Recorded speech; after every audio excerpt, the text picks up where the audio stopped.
What's up, guys? Extremely excited today. This is like our first actual coyote hunting trip of the year. We've never coyote hunted out here before. We're quite a bit north of where we usually hunt, but we've been out here glassing before and stuff, and we've seen a lot of coyotes, so I'm super excited. We're gonna get to calling here pretty soon. We're all ready. You guys can see, all geared up. One rate gear's looking good. Remember, promo code SINCITY gets you 10% off all your camo needs. So I'm super excited today. Got the binos, the rangefinder, everything. Got it all. So we're gonna go ahead and hop up over this hill, start looking for our first stand.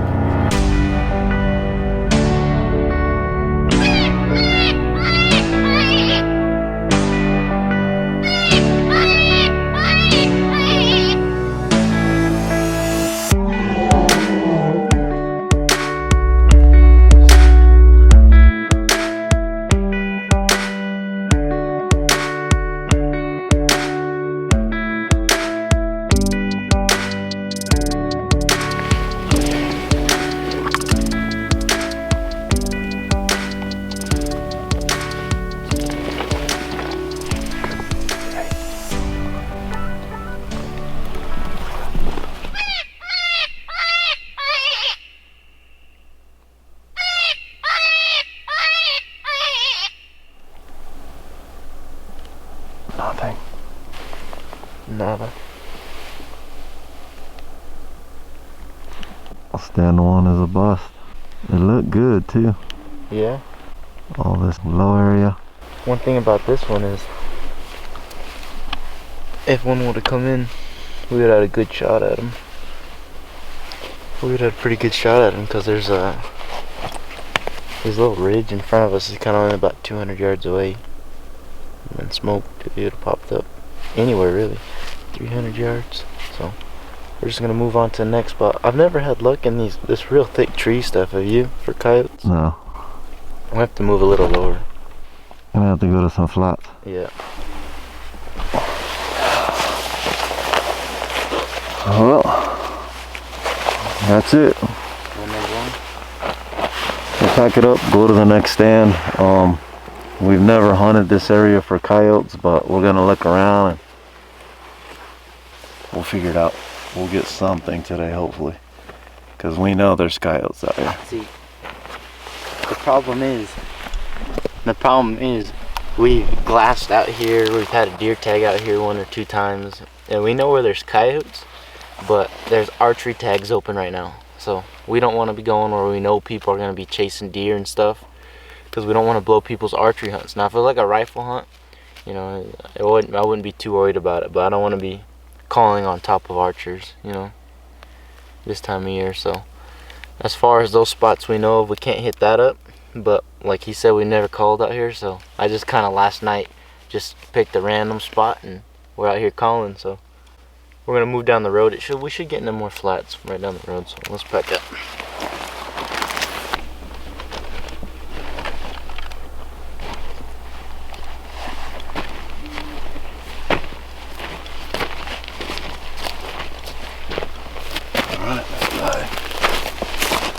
Let's go get one.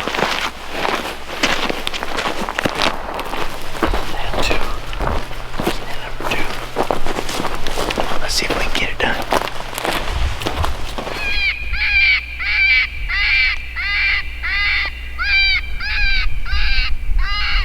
I think it was because of the power lines. Those power lines are buzzing so loud, nothing's at 13. Huh? We only sat 13 minutes. Yeah, but I don't think that's why. I didn't feel this spot. Power lines buzzing. I thought it was a good spot, but we've called in coyotes under those before. Well, I was just telling Senior right now that it's weird because when you're calling new country, it's hard to do good stand selection because we don't really know how this country looks out here. The hills roll a lot different than where we're from. Looks a lot different. It's just, there's a lot of differences, so we're gonna have to kind of travel around, look around, try our best to get on something. Stand number 3. We're gonna call it a double. Stand 3's a bust. Yep. We just need to leave this area and go somewhere else. 3 stands in about a 2 2 or 3 mile area and not one coyote called in. So usually when we're coyote hunting, we don't like to go in spots where you go, 3-4 stands dry. If you're hunting a spot and you're going 2, 3, 4 stands, or I'd say probably 4 stands, 3-4 stands dry, just switch areas because there's not a lot of coyotes in there. Maybe just drive 10 miles down the road or so, because a lot of times you'll hit pockets of coyotes. You'll hit a little area of land that's got a lot of them. So we made 3 dry stands. We're not liking what we see. We're not seeing a whole lot of tracks, not a whole lot of scat and stuff. So yeah, because they should be coming in. Pups. There should be pups out right now. we're going to go ahead and hop out of here, drive quite a ways down the road and see if we can't get some. It's getting hot out here though. Weather forecast said there was supposed to be clouds. I don't even see not one cloud in the sky, but maybe we'll call it in. We're gonna hunt completely different land.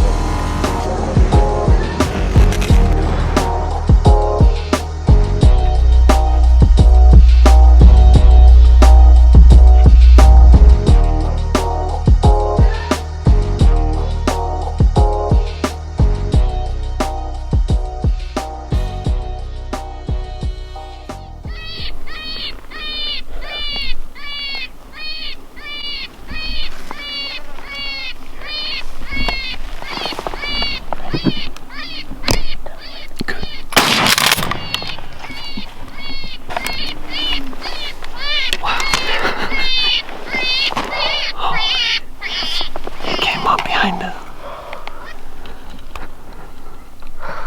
8 minutes. Did you get it on film? Yeah.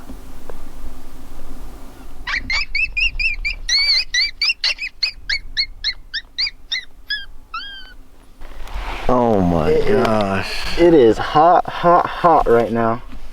And we just managed to pull a coyote. Literally, it's so hot, I put my hand down right here and almost burned it on my zipper. My gun's getting hot. The shotgun's hot. Wow. He's literally, if I would have let him kept going, he probably would have grabbed the call. I had to shoot him early. He would have ran off with our call right there now. Let's see how far. He came up to our rear left, about 15 to 20 yards. 28-yard shotgun. Yeah, so our rear left, I just happened to look back to the left and he was staring straight at us. So where'd you first see him at? He was in the bottom of this little dip? Yeah, he was in the bottom of this little 10 dip yards right away here. from us, maybe. Yeah, 15. Oh yeah, 15. And then I told Adrian, I did a little sound. He went like this, barely kissed, and I was thinking like, what's he doing that for? And he said, hey, don't move. He was like whispering, don't move, real quiet, telling me not to move, and I was like, oh, he must see something behind us. And sure enough, he did. So I told you to turn the call back on though to take attention off of us because the yeah, call was so off. I always sit a good tip when you're coyote calling because you don't want to move a lot, especially in this stand. As you can see, we're sitting in very, very short sagebrush. You don't want to move. So when I set up on a stand like this, for example, I always set up to where I can shoot on my offside. So I'm right-handed. I'm setting up to where I can shoot the right side because I can swing left. Like let's say he was 100 yards that way. I'm scanning all this area. If he's this way, I can turn like this and shoot. But if I'm sitting here, I can't turn and shoot that way. So that's one tip. You want to set up like this. And I always keep my hand on my rifle and my call on my bino harness like this, and it stays like this. So if I see something, I don't have to move, I don't have to anything. I'm ready here. And when he said that, I didn't move, just like we're talking about right now, and I can just easily turn the call down, turn it back on, do whatever I have to do. And I caught him moving at the corner of my eye, so I knew I could, safely move. I grabbed the shotgun, lifted it up, and boom, dropped him. Awesome. It's a white tip coyote. Nice looking coyote for this weather. Let's go check it out. There's the call, and the coyote is right. I'm telling you, if we didn't shoot him, he would have ran all the way to the call. So that's where he sat. Yep. There was no bushes around. Wide open. So here, no actually, do you want to around. walk down there a little bit, and I'm gonna set up like I was, and you guys could see how open we were. Alright. I'm gonna go walk by where the coyote was. So he's completely camoed up. That coyote was staring straight at us. So 100% the camo's the reason why he didn't run. We originally were higher, but when I came down to set up the call, I saw that he was skylined. You never want to do that, so he brought it down, and notice he's not skylined anymore. He matches the background. Skyline means if your head's sticking above that that ridge there, hilltop, whatever you want to call it, that's called being skyline. You will never kill anything. See, once he goes above that, it's completely obvious when you move. You want to stay below, so that's just a little tip. Not very big, but real nice. Well, that's a good sized coyote right there. It's a pretty good one. That's nice. It's not a pup. No. Let's see. I'm gonna check the teeth. It might be a pup. It is a pup? Yeah, it hasn't even lost its baby canines yet. But let me see the white tip. There's a whole lot of, oh yeah, and it's a white tip. Look at that. 2-pointer. That's awesome. I love it when I got that white tip on the tail. But it might sound bad that it's a pup and all that, but literally right here where we're calling right now, I can see cattle. I can see cows. There's farmers out here and stuff, and they're making a living off those cows. These coyotes, we actually saw it yesterday driving out here. They harass the cattle. They bite at the calves and stuff, and they're killing these cows out here. So of course, every chance you can get, if you ask any of the farmers out here, every single one of them is going to want you to come and help, manage their population a little bit. So this one out here, I guarantee you, in his lifetime, if he hasn't already, he'd be out there chasing around the cows, harassing them. For it being so hot, he's actually pretty furred up. He's really nice. Yeah, he's not bad. He's a nice one. I like him. Yeah, when he was running towards it, I was thinking his collar was pretty cool looking. Nice. So that's what is it? I forgot to even check. Female. Is it? Yeah, female. Stinks. Go ahead. The thing had diarrhea or something. Oof. First coyote of the season. Yep, first of many. I would have never guessed in a million years when this thing came in it'd be a pup, to be honest. It's heavy. Heavy for a pup. Last year we shot some pups that were about the same age, and they were half the size of this. This is like a full-grown coyote down where we're from. I think it's because we're hunting different country right now. The coyotes probably get way bigger up here. Because this, where I normally hunt, is a full-grown coyote. It'd be on the bigger side of some of them. For it being a female, that'd be a big female for where we usually hunt. But nice work. We're gonna have to drag it. I forgot to bring my dragger in my pocket this stand. So I'm gonna have to just drag it with my hands now. That's gonna be a little pain because he's actually pretty heavy. I guess mid-20s. I mean, it's heavy. Probably 20. Exciting news. We got thermals coming very soon. So that's something you guys definitely want to stay tuned for this season. We've always been into night hunting, but we had problems filming. So definitely this year we're going to get a set of lights so we can film at night really well. We already have some good filming lights at night. And we have a thermal coming. We got a nice thermal coming.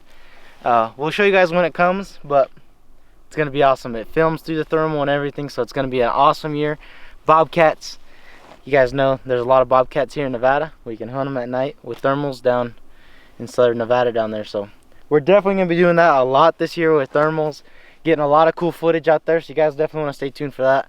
Bobcats, foxes, maybe badgers or something. I mean, at night everything's running around, and with the thermal, I don't think they can get away very easily. So you guys definitely have some exciting videos coming this winter. Time for the drag. Yep. Didn't bring the dragger, so this is gonna be fun, but it'll work. Let's see.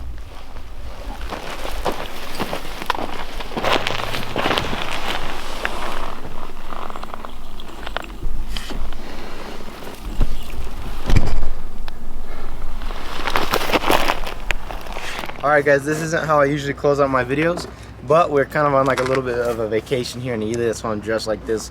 Just woke up, we're about to head out. I like this little town. It's a cool little town, and I'm holding the box. This is something new that I picked up here also.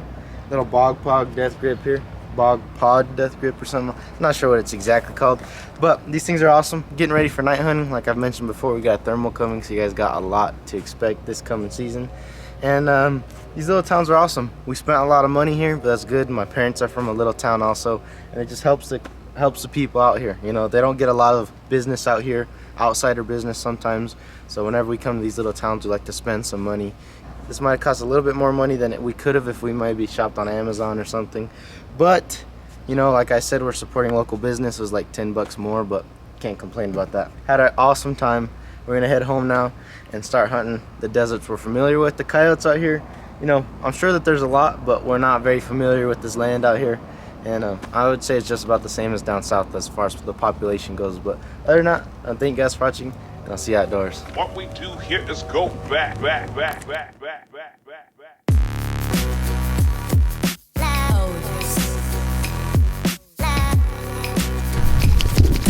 Finally. This is what we came here for. Literally 4.5 hour drive.